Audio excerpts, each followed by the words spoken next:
All right, guys. Our next guest is one of the deadliest men in MMA. He's UFC middleweight, a Green Beret, and now he's added movie star to his resume as he stars in the movie Range 15. Tim Kennedy, welcome back to Submission Radio. How are you today?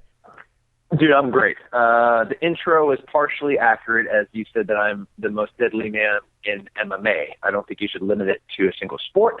Right. That there's 7 billion people on the planet, and I think you'd be hard-pressed to find one that is better at killing people than me. You would say you're number one. Out of 7 billion, you are number one, correct? I think there's about 10 or 15 dudes that it would be a pretty competitive thing to see which of us, and I know them, they're in the same field as me, obviously. You're talking to two of them right now. We're like number 9 and 10, clearly. I like it. Yeah, How you guys doing? Yeah, good. We run into each other in our stonecutter type meetings discussing who we're going to take on next. But let's talk about Range 15. The trailer for Range 15 is officially out and looks funny, intense, and generally a good time. We touched on it last time on the show, but tell us about what was it like acting in the movie for the first time and being around people like William Shatner and Danny Trejo. Oh my God, I love those guys.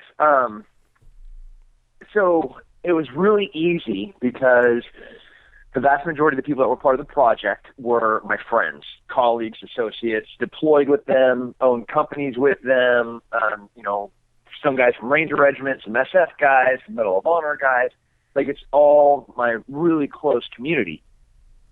So then we just throw in a couple of actors and some cameras, and then we just kind of be ourselves. Mm-hmm. So there's very little acting involved. And, I just seemed like a naked maniac through this, the last portion of the film, which is a very natural, place for me to be. I can really embody that character. Yeah, we saw that in the trailer, a naked Tim Kennedy. We were like, okay, interesting. We'll add this one to the must-watch pile. And if you're familiar with the guys from Ranger Up, like Matt Best and the gang, we noticed in the trailer it is very similar humor. I'm just wondering, though, any funny stories or experiences while on set? And does Danny Trejo really wear pink bunny slippers? Because there's a meme floating around, that's exactly what he's wearing. All right, so, the scenes that we have to do that you're kind of the focal point, you think are terrible. The focal point, I mean, you're the brunt of the joke.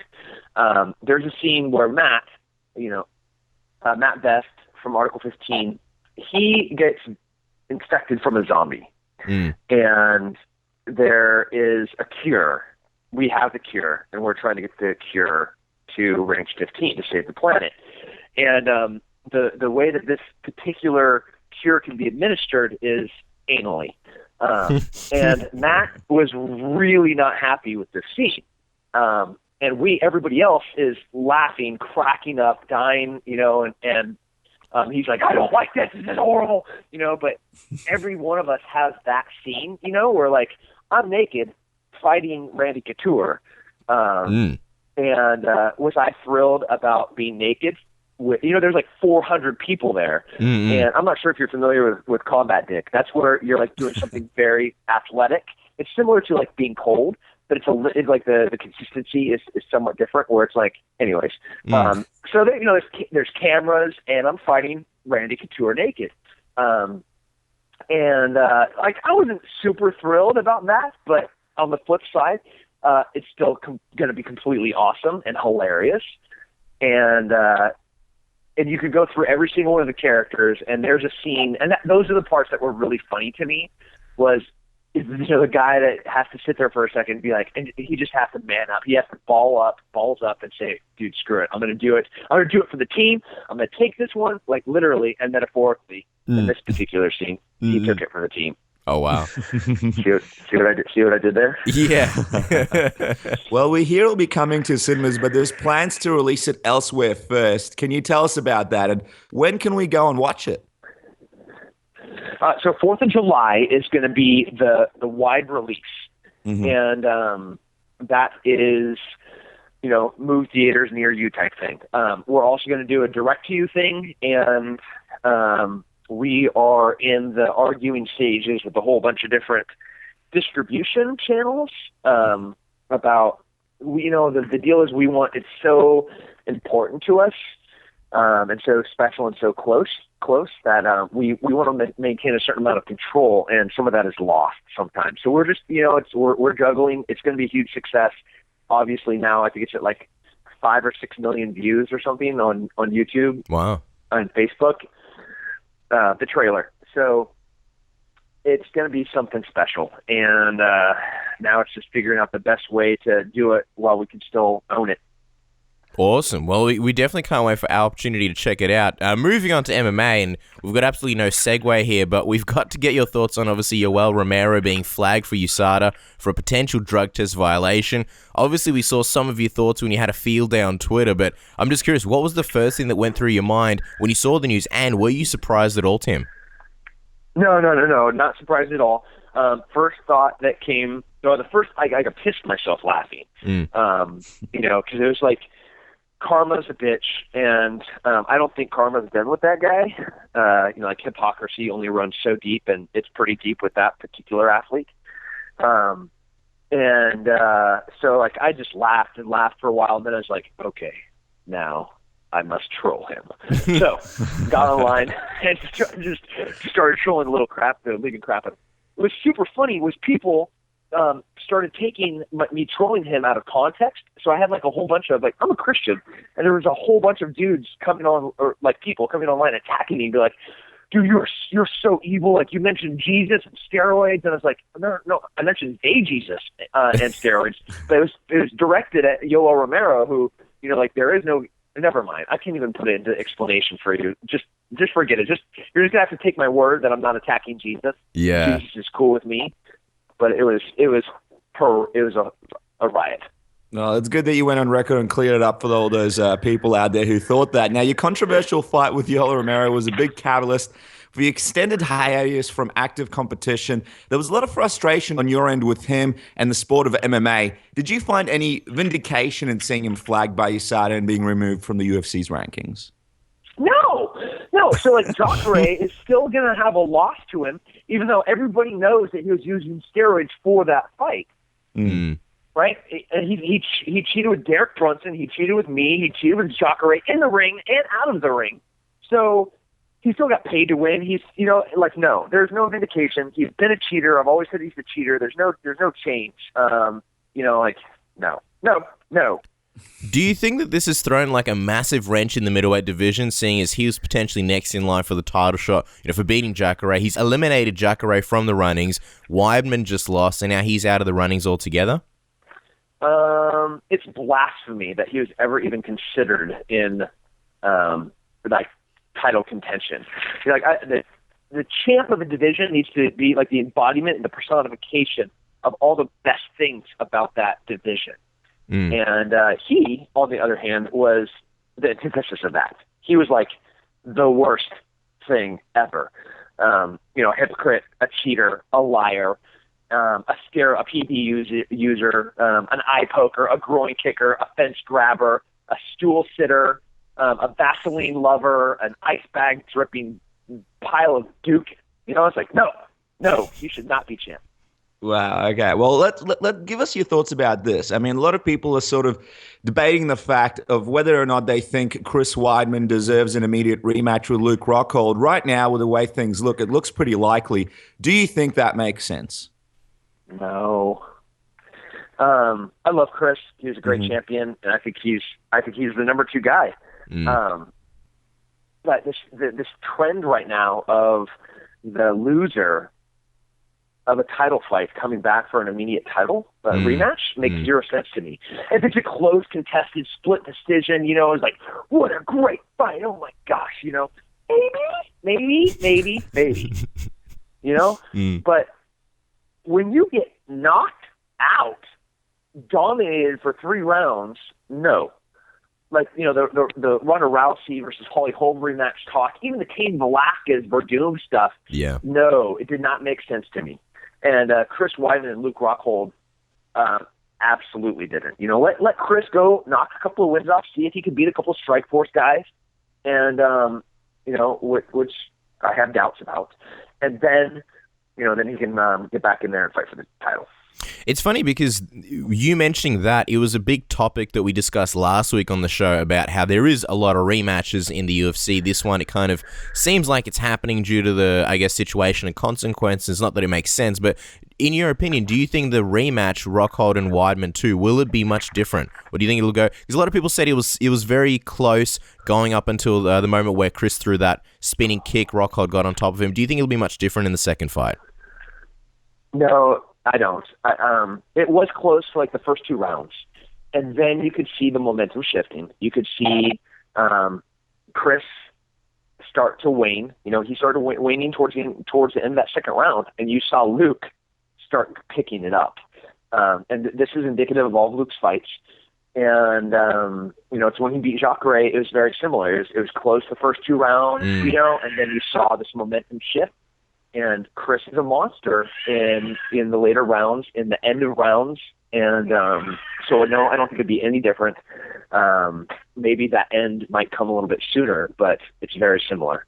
Well, looking at the matchups that seem to be popping up, you've got Belfort versus Jacare, probably like we mentioned, Weidman versus Rockhold too, but no mention of you, though, even though you've thrown your hat in the mix via Twitter a number of times. Why is that? How do you feel about getting passed up for some of these fights? All right. I'm just going to go ahead and say that Reebok is the best apparel company on the planet. They spell names correctly. They have impeccable design, that they really, really grasp the culture of mixed martial arts, and especially all the very unique cultures of the athletes that exist within it. And they have done the perfect job of marketing each of us individually and making us look the best that we can in every single fight. Now that I've said that, hopefully I can have a fight. Obviously, none of that is true. And it's like the opposite of every single one of those things. But, okay, but I said it, and you can quote me on that those were my words, and now I'll probably get a fight.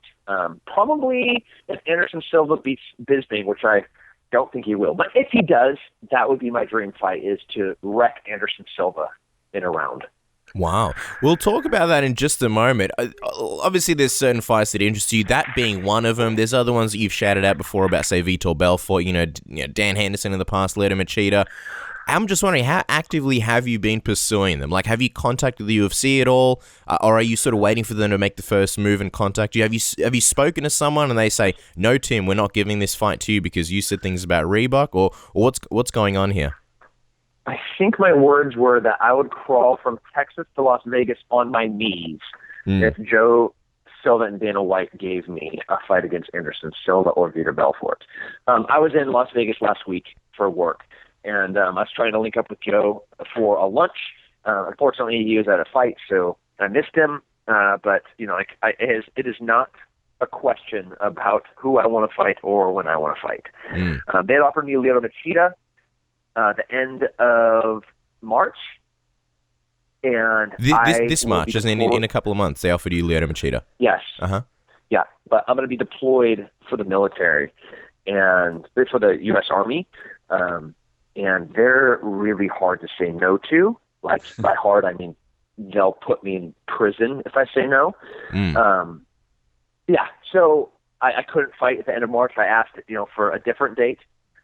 Lyoto would be a fun fight. Anderson would be a really easy fight. So obviously I'd prefer to beat up, a former champ, steroid user. And stylistically it's an easier match. But either way, as soon as I get back from this deployment, I would love to fight whoever they want. Okay, so just to get in, Dennis, so afterwards, there was no hard feelings. It wasn't like, okay, you don't want to fight Lyoto, we're putting you on the back burner till you're ready to fight again. They were sort of fine with that. They were sort of like, okay, let us know when you're ready, and then when you're ready, we'll give you someone else. I don't think they're ever okay with me or anyone saying no to a fight. Even if you have the best reason in the world, I have no choice. I can't say no to the military. Because I have no choice. But on the UFC side, they still have a promotion to run. They don't really care what, in their perspective, but an excuse is they just have an athlete that can't, show up for a fight. Yeah, no. Well, I mean, it's one of those situations. It's crazy. And just quickly for people that don't know, with your deployment, are you still active with the military? And how often are these deployments? When will you be coming back, for example, from this one, so fans can sort of look forward to a certain time period that you might be coming back? I can't give you specific dates. Okay. I'm gone for not too long, and I go to places where I'm still active. I'm still a Green Beret, Special Forces sniper, and so we go to kind of very specific areas of the world right now, and that's where I'm going to be. Wow. That's pretty crazy. You'll be gunning guys down and signing autographs at the same time. Let me ask you this, Tim. When the Jacare Belfort matchup was announced, you tweeted out that Vitor Belfort is ducking you. Do you genuinely feel that way, or are we just having a bit of fun, via Twitter? Dude, I have been hounding that guy for a year. I mean, I called him fat and slow, like when we were on a radio show together, and like he's like, "Oh, I didn't even hear that. I'm just going to move on." Like at every opportunity, at every juncture, I pretty much attack him. So, no, I was really gunning for that fight. I would have loved that fight. But no, I really think he doesn't want to fight me. I mean, it's a good call, But yeah, well, he is looking at a big fight against Jacare. If he was to beat Jacare and get the next title shot, would that frustrate you, or even if he has gotten the next shot against Rockhold, would that have frustrated you? Just the thought of Belfort fighting for another title makes me want to crawl into a lukewarm bathtub with a bag of razor blades, a bottle of vodka, after I've ingested a bottle of aspirin. It started so nice with the lukewarm bathtub, and then it just took a turn for the worse. Yeah. Sorry. And there we are. I'm naked again and covered in my own blood. Yeah. But no, that would be such a travesty. Like, how many times didn't he fail his first steroid test when he was like 19 years old? And now here we are 15, 16, 17, 30 years later, and he's still cheating? Really? And now he's going to fight for another title? So it's a game. That's what I've decided. Every time that he fails a steroid test, he gets to fight for a title. What a fun game to be in, man. What a position, right? You'd be like, all right, somebody else hand me a hypodermic needle so I can fight for another title. Yeah, it's a bit of a tough situation. We don't have all day with you, Tim, so there's a few more topics we want to cover. One of them being obviously Anderson Silva taking on Michael Bisping in about a month. You mentioned it before. You've faced Bisping before. You've beaten him. You've wanted to face Anderson for an eternity. Before we talk about your call-out, who do you think wins that fight and why? So I think a clean Bisping will outpace, outperform, and out-kickbox a clean Anderson Silva. And I think because of the volume of strikes, like Anderson can always catch you. He always has that it factor. The time he knocked Randy Couture's 2000. No, that was Lyoto Machida. When Stephan Bonner, like doing matrix moves. He has those tricks. With that said, if you take that flash KO out of there, I see Bisping outworking him. And if you look at when Nick Diaz and Anderson fought, that was a pretty competitive fight. And I think Bisping is a superior technical striker that hits harder than Diaz does, and has way more cage prowess, especially in a big fight like that. So I can see a unanimous decision for Bisping in that fight.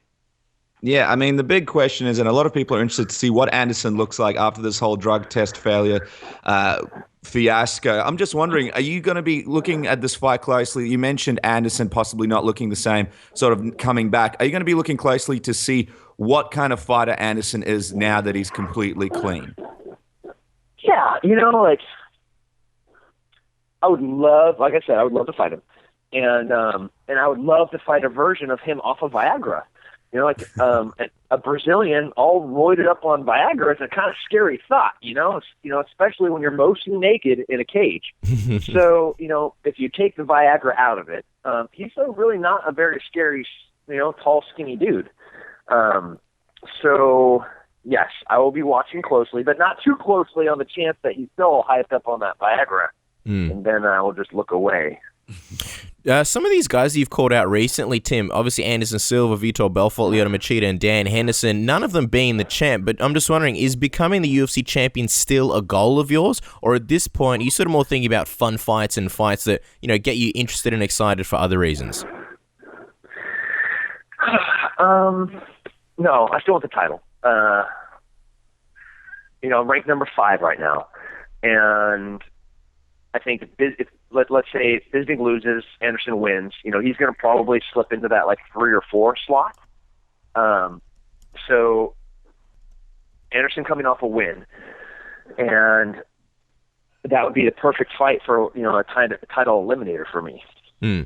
I'm not saying the UFC would give me a title fight after beating that would be 4-1, with the one loss being a super controversial loss to a nasty ass cheater. So maybe. So the Anderson fight would really put me in a position for a title contendership. I would be in the mix, if not the contender, which is one of the reasons that I'm lobbying so heavily for it. Now, Tim, since you're on an Aussie MMA show, Aussie fans would kill us if we didn't ask this question. Robert Whittaker is an Aussie who's on a streak since moving to middleweight and ranked number 7. Australia would be a nice holiday for you. Any interest in facing Robert Whittaker by any chance? That'd be a fun fight. Also in Australia, I love Australia, and I look at Australia and see some sharks. Maybe go look at some animals. Go by the Steve Irwin family zoo and all that. Mm-hmm. I'm so distracted. So many great things there. It's probably one of the better deployments that you can have. And Tim, we've got one more question, and then we'll let you go. We got to ask, do you think that when you fight out your UFC contract, and last time we spoke to you, you mentioned you couldn't tell us how many fights there were left, but whenever that finishes, do you think you'll be one of those people that potentially test your worth in the free market like so many other fighters are doing now? Ooh, man, I really miss Scott Coker. Yeah, those were good days. Good days. Well, I think that says a fair bit. Well, if you haven't already, check out the trailer for Range 15. It stars people like William Shatner, Danny Trejo, Brendan Schaub and Brian Callen, Phil Davis, Stephen Thompson, Josh Thompson, Randy Couture, Brian Stan, Mike Goldberg, all the hilarious guys from Rage Are Up, and of course, a naked Tim Kennedy. Wouldn't be complete without that. And you can, of course, follow Tim Kennedy and his unfiltered thoughts on Twitter at Tim Kennedy MMA. As always, Tim, thank you so much for joining us. It's been a pleasure chatting to you. Thank you for your time, and obviously good luck with your deployment. We hope to hear from you soon. Awesome. Thanks for having me, guys. Appreciate it.